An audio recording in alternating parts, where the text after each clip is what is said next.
अस्सलाम वालेकुम जी। इस वीडियो के अंदर मैं आपको फोटो इलेक्ट्रिक इफेक्ट के इस क्वेश्चन का आंसर दूंगा। क्वेश्चन क्या है कि अगर आप what will be the effect on the rate of emission of photo electrons if frequency of electromagnetic radiation is increased keeping the intensity constant. तो इंटेंसिटी को अगर आप कांस्टेंट रख के लाइट की फ्रीक्वेंसी को इंक्रीज करते हैं तो rate of emission of photo electrons पे क्या फ़र्क पड़ेगा। रेट ऑफ एमिशन क्या होती है, नंबर ऑफ इलेक्ट्रॉन्स पर यूनिट टाइम।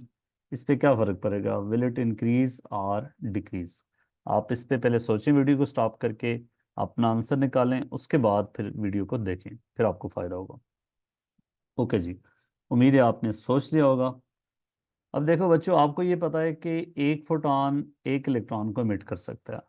ठीक है, अगर number of photons per unit time किसी सरफेस पे आके कम पड़ रहे हैं तो नंबर ऑफ एमिटेड इलेक्ट्रॉन्स पर यूनिट टाइम भी कम होंगे। तो सबसे पहले चलते हैं, इंटेंसिटी क्या होती है। Intensity is power per unit area. ठीक है, या पावर को हम लिख सकते हैं एनर्जी ओवर टाइम, एनर्जी पर unit time per unit area. तो इंटेंसिटी का आपके पास ये फार्मूला बन जाता है। ठीक है, अब आपके पास क्या होगा, एनर्जी ऑफ इलेक्ट्रोमैग्नेटिक रेडिएशन क्या होती है, एनर्जी ऑफ सिंगल फोटॉन, वो आपके पास होती है H F, where F is the frequency of electromagnetic radiation, H is Planck's constant. और टोटल इलेक्ट्रोमैग्नेटिक रेडिएशन की जो टाइम टी में फॉल कर रही है उसकी एनर्जी क्या होगी, that is n h f. N is the number of photons जो सरफेस पे पड़ रहे हैं और हर एक की एनर्जी एच एफ है। So total energy will be n h f divided by t time area.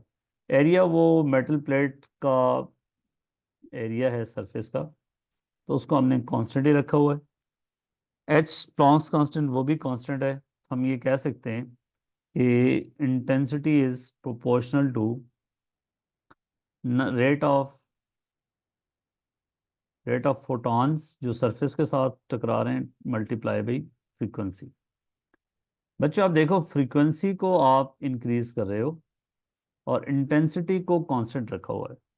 अगर आपने इंटेंसिटी को कांस्टेंट रखा है, फॉर एग्जांपल आपके पास दो वेरिएबल्स हैं y equal to a into b, y को कांस्टेंट रखे, ए को आप बी को इंक्रीज करते हो तो ए क्या होगा, ए को डिक्रीज होना पड़ेगा, keeping Y constant.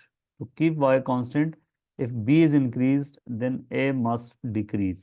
Okay, so हम ये कहेंगे कि if frequency is increase then number of photons falling on the surface per unit time will increase. जाहिर है एक फोटॉन की एनर्जी इंक्रीज हो गई है और टोटल एनर्जी पर unit time per unit area constant रखनी है, तो फिर less number of photons per unit time आके सरफेस के साथ टकराएंगे। अगर number of photons per unit time जो सरफेस के साथ हिट कर रहे हैं वो डिक्रीज हो रहा है, तो इसका मतलब क्या होगा, एक फोटॉन अगर एक इलेक्ट्रॉन को निकालता है तो rate of emission of electrons जो है वो आपके पास डिक्रीज होगी। सो रेट ऑफ एमिशन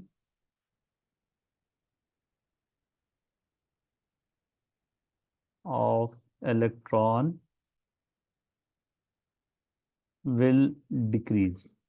ये हमारा क्वेश्चन था कि इंटेंसिटी को कांस्टेंट रख के फ्रीक्वेंसी को इंक्रीज करते हो तो रेट ऑफ एमिशन पे या इलेक्ट्रिक करंट पे क्या फर्क पड़ेगा। तो ज़ाहिर है rate of emission of electron अगर डिक्रीज हो गया है तो करंट क्या होता है, चार्ज पर unit time. Charge charge is n into q divided by t। n is the number of electrons, so rate of emission of electrons अगर rate of emission of electron decrease हो रहा है तो उसका मतलब करंट I भी decrease होगा।